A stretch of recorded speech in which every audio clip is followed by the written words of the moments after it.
किराएदार बेटा। उठ जा नालायक, सुबह के 8 बजने को है, तुझे एग्जाम नहीं देना क्या? थोड़ी देर और सोने दीजिए ना पापा।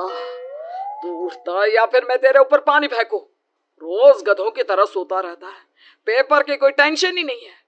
और एक हमारा समय था जब हम पेपर में फेल होने के डर से रात भर पढ़ा करते थे, सो ही नहीं पाते थे। तो क्या आप उसका बदला मुझसे लेंगे? मैं 15 मिनट बाद उठ जाऊंगा, आप प्लीज जाइए, मुझे डिस्टर्ब मत कीजिए। इतना कहकर रौनक रजाई ढककर फिर से सो जाता है। तू ऐसा नहीं मानेगा, रुक मैं अभी पानी लेकर आता हूँ। बस फिर क्या था, इतना कहकर वो भागते हुए बाथरूम में जाते हैं और पानी की एक बड़ी सी बाल्टी लाकर रौनक के ऊपर फेंक देते हैं। पानी पड़ते ही रौनक झट से उठ जाता है। ये आपने क्या किया पापा? अब तू उठेगा नहीं तो यही करना पड़ेगा ना। वैसे थैंक्स डैड, आपके कारण ना अब मुझे नहाने की भी जरूरत नहीं पड़ेगी। चलिए अब आप माँ से बोलकर मेरे कपड़े निकलवा दीजिए, तब तक मैं ब्रश कर लेता हूँ। वैसे कल ना आप एक काम और करना, नहलाने के साथ साथ मुझे ब्रश भी करवा देना।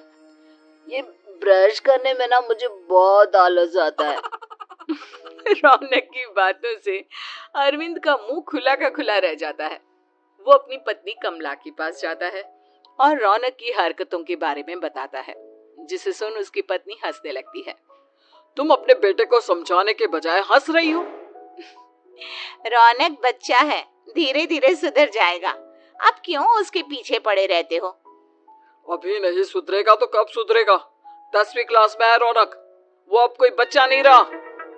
अरविंद के इतना बोलते ही वहाँ रौनक भी आ जाता है। क्या डैड, मैंने आपको एक काम दिया था, वो भी नहीं हुआ आपसे। अरे क्या हुआ बेटा? माँ, मैंने डैड से बोला था कि वो आपको बोलकर मेरे स्कूल की यूनिफॉर्म निकाल दे, लेकिन मेरे पीछे पड़ने के अलावा इनसे एक काम ढंग से नहीं होता। देख रही हो कमला, देख रही हो अपने लाडले को? अरे आप चुप रहिए जी। चलो बेटा, मैं तुम्हें कपड़े निकाल कर दे देती हूँ। बस ऐसे ही साल पर साल बीतते जाते हैं, लेकिन रौनक के रवैये में कोई बदलाव नहीं आता। वो पहले से भी ज्यादा आलसी और पूरी तरह अपने माता पिता पर निर्भर हो जाता है। 2 साल बाद पता नहीं कहाँ गायब रहता है पूरे दिन, अब तक तो आ जाना चाहिए था। अरे आप इतनी फिक्र क्यों कर रहे हैं उसकी? दोस्तों के साथ खेल रहा होगा, आ जाएगा अभी। ये कोई टाइम है खेलने का? 10 बजने वाले हैं, इतनी रात में कौन खेलता? कमला कुछ कहती उससे पहले ही रौनक वहाँ आ जाता है। मम्मी जल्दी से खाना लगा दो, बहुत भूख लग रही है। तुम्हें तब तक खाना नहीं मिलेगा जब तक तुम बता नहीं देते कि इतनी रात गए कहाँ से आ रहे हो। ओ प्लीज डैड, अब आप एसी पे प्रद्युमन बनकर मेरे सर पर बंदूक लेकर मत बैठ जाना। अपनी फालतू की बकवास बंद कर और बता कहाँ से आ रहा है। माँ अब समझाइए ना डैड को। बता देना बेटा, इनको भी तसल्ली हो जाएगी। आप बोल रही हैं तो बता देता हूँ, मैं दोस्तों के साथ मूवी देखने गया था, इसलिए देर हो गई। तू इन सब चीजों में मेरे पैसे उड़ाता है? कभी 1 रुपया कमाने के बारे में सोचा है तूने? जब देखो हवा की तरह पैसे उड़ाता रहता है। माँ अब आप इन्हें चुप करा दीजिए, वरना ना मुझे गुस्सा आ जाएगा। अच्छा क्या कर लेगा? बता ना क्या कर लेगा तू? वैसे बात तो ठीक ही है, मैं कर ही क्या सकता हूँ, पैसे तो फिर भी मैं आपसे ही मांगूंगा ना। चलिए अब ये सब बात छोड़िए और मम्मी मेरे लिए खाना लगा दीजिए। अभी लगा देती हूँ बेटा। मैं बता रहा हूँ कमला, एक दिन ये ऐसे ही बिगड़ जाएगा। उफ़ो, आप क्यों इतना पीछे पड़े रहते हो मेरे बच्चे के? बात की बात में देखेंगे, अभी आप शांति से उसे खाना खाने देंगे? अगले दिन। डैडी मुझे 10,000 रुपए चाहिए। हाँ? अब इतने पैसे क्यों चाहिए तुझे? डैड आप बिना सवाल किए कभी पैसे नहीं दे सकते क्या? जब तक तू बताएगा नहीं तुझे पैसे भी नहीं मिलेंगे। अरे अब आप अपने बेटे को पैसे भी नहीं दे सकते? नालायक, तेरी उम्र के लोग नौकरी करते हैं और एक तू है जो नौकरी करने का नाम ही नहीं लेता कभी। आप लोगों के होते हुए भला मैं नौकरी क्यों करूं? अरे हम कब तक पैसे देंगे तुझे? तुझे भी तो अपने पैरों पर खड़ा होना होगा ना। कौन सा उधार के पैरों पर खड़ा हूँ? अपने ही तो पैरों पर खड़ा हूँ मैं। इसी तरह रौनक दिन प्रतिदिन लापरवाह होता जाता है। उसकी लापरवाही को देखते हुए अरविंद और कमला अपने बेटे की शादी कराने का फैसला लेते हैं और 1 महीने के अंदर अंदर ही रौनक की शादी मेघा नाम की लड़की से करा देते हैं। शादी के कुछ दिन बाद, रौनक, मुझे एक अच्छी सी साड़ी चाहिए, आप ला दोगे ना? हाँ, क्यों नहीं। कितने तक की आती है साड़ी? यही करीब 5,000 तक की। तुम चिंता मत करो, मैं आज ही डैडी से पैसे मांगकर तुम्हारे लिए साड़ी ले आऊंगा। आप कब तक ऐसे ही अपने पापा से पैसे मांगते रहेंगी? कोई अच्छी सी नौकरी क्यों नहीं कर लेते आप? अरे डैड के होते हुए मुझे नौकरी करने की जरूरत ही क्या है? पर आप ऐसे कब तक उनसे पैसे मांगते रहेंगे? कुछ आपको अपने दम पर भी तो करना होगा ना। अब तुम भी बाकी लोगों की तरह मुझे ज्ञान देना शुरू मत कर देना। साड़ी चाहिए ना तुम्हें, मिल जाएगी बस।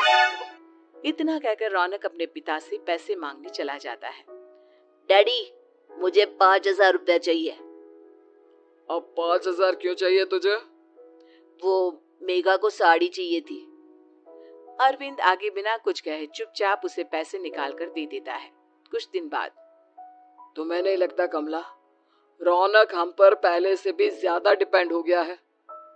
मुझे तो अब उसके भविष्य की चिंता होने लगी है। कल को हमें कुछ हो गया तो वो क्या करेगा?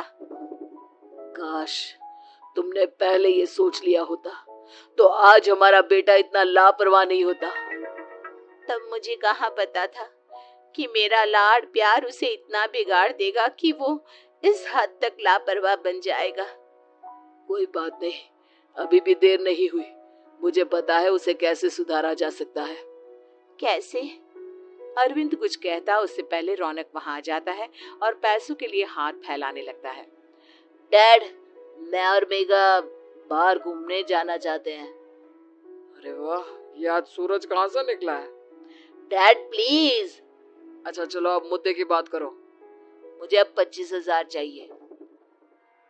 अब तुम्हें 1 रुपया भी नहीं मिलने वाला। अगर तुम्हें पैसों की इतनी ही जरूरत है तो कोई ढंग की नौकरी कर लो। मम्मी, आप कुछ कहिए ना डैड को। बेटा, वो गलत क्या बोल रहे हैं?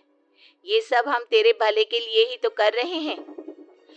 मम्मा, मैंने बताया ना आपको, मुझे नहीं करनी कोई जॉब वॉब। तो ठीक है, निकल जाओ हमारे घर से।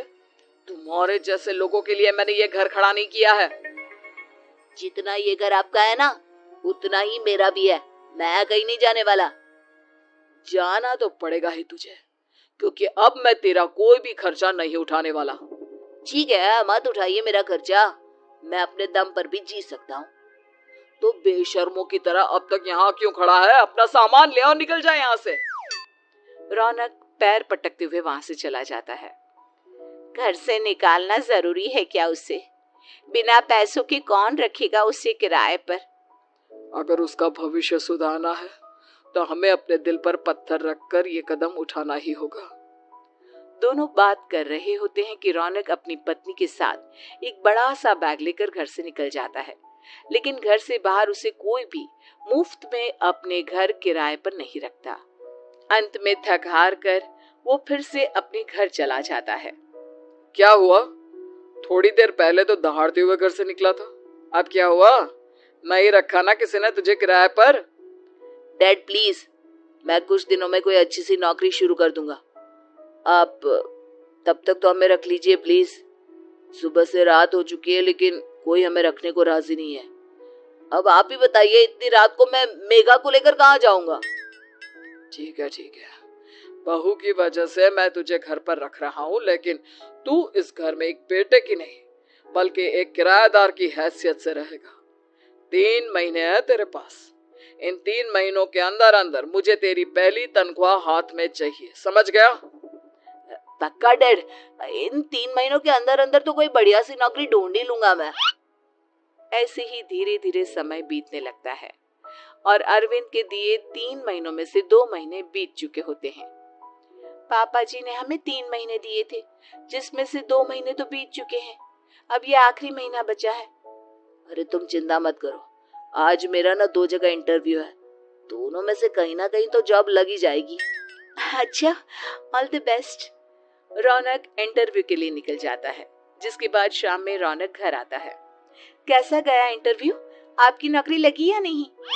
अरे पहले सांस तो ले लेने दो अच्छे से।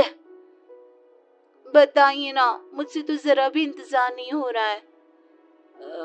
वो दरअसल बात यह है कि मेरी नौकरी तो लग चुकी है, लेकिन पैसे बहुत कम है।